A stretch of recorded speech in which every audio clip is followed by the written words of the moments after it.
일각에서는 비트코인이 반드시 1억 이상 간다고 합니다. 왜 이렇게 말하는지 들어볼까요? 얼마 전 미국에서 비트코인 현물 ETF가 승인됐죠.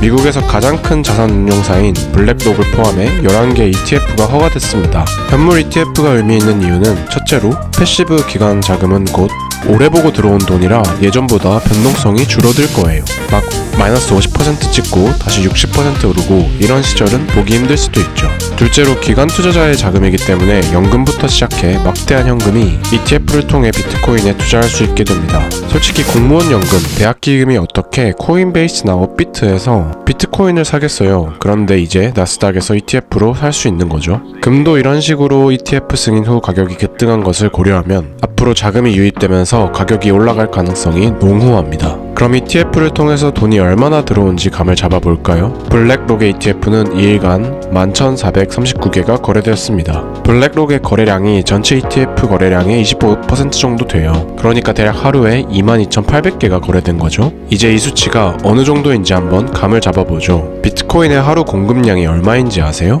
비트코인 블록체인은 10분에 1개의 블록이 생성됩니다. 그리고 한 개 블록마다 6.25개의 비트코인이 채굴자에게 보상으로 주어집니다. 그러면 10분이니까 1시간에 6번, 그리고 24시간, 그리고 블록마다 6.25개를 곱하면 900개가 하루에 생성되죠. 자, 아까 하루 거래량이 대략 22,800개라고 했어요. 그런데 비트코인은 하루에 900개만 공급되죠. 그러면 25일은 지나야 하루 거래량이 커버되는 수준입니다. 그 정도로 공급이 타이트해요. 그런데 24년 4월 22일에 네 번째 반감기가 도래합니다. 그러면 하루 공급량이 450개로 줄어들죠. 이러면 ETF 하루 거래량은 비트코인 하루 공급량 대비 50배로 증가합니다. 수요와 공급의 미스매치가 일어날 가능성이 높습니다. 다만 이건 수요가 위 수준으로 유지된다는 전제가 있죠. 다음 이슈가 반감기인데요. 우선 역사적으로 봤을 때 매 반감기 이후 비트코인 가격은 올랐습니다. 2012년 1만원에서 214만원으로 플러스 21,500% 증가, 2016년 85만원에서 2,586만원으로 플러스 3,000% 증가, 2020년 1,161만원에서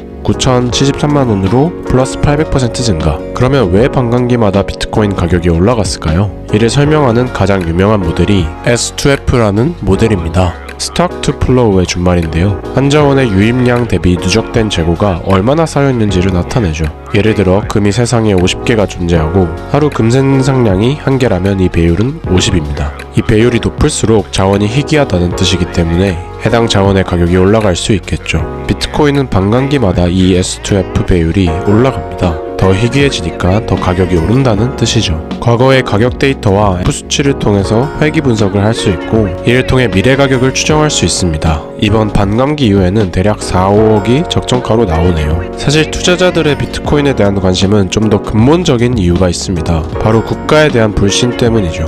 정확히는 국가가 내 자산 가치를 지켜주지 않는다는 생각 때문입니다. 여러분은 자산을 원화로 갖고 계시죠? 이 원화가 계속해서 발행된다면 원화 가치는 당연히 떨어지겠죠. 달러도 마찬가지입니다. 2023년 기준 미국 부채는 33조 달러를 돌파했어요. 이게 어느 정도로 빠른가 하면 미국 정부가 7조 달러 부채를 만드는데 215년이 걸렸지만 2020년 3월부터 2년 만에 7조 달러를 발행한 수준이죠. 그럼 그렇게 많은 부채를 어떻게 갚을까요? 당연히 세금으로 갚겠죠. 그런데 미국 경제를 보면 세금보다 지출이 더 많아요. 그런 적자 구조가 누적되니까 달러에 대한 신뢰가 약해지는 거죠. 근데 지출 내역을 보면 국방비는 1000조, 이자 지급에도 900조로 이미 안 쓸 수가 없는 비용들이에요. 정부는 계속해서 돈을 발행할 수밖에 없고 우리의 원화, 달러화 가치는 시간이 지나면서 계속 떨어질 겁니다. 그렇다면 비트코인을 과연 얼마 줘야 할까요? 가장 알려진 접근은 기존 자산 시장의 자금을 대체하는 관점이에요. 금이 15조 달러, 채권이 300조 달러, 주식이 115조 달러 정도가 돼요.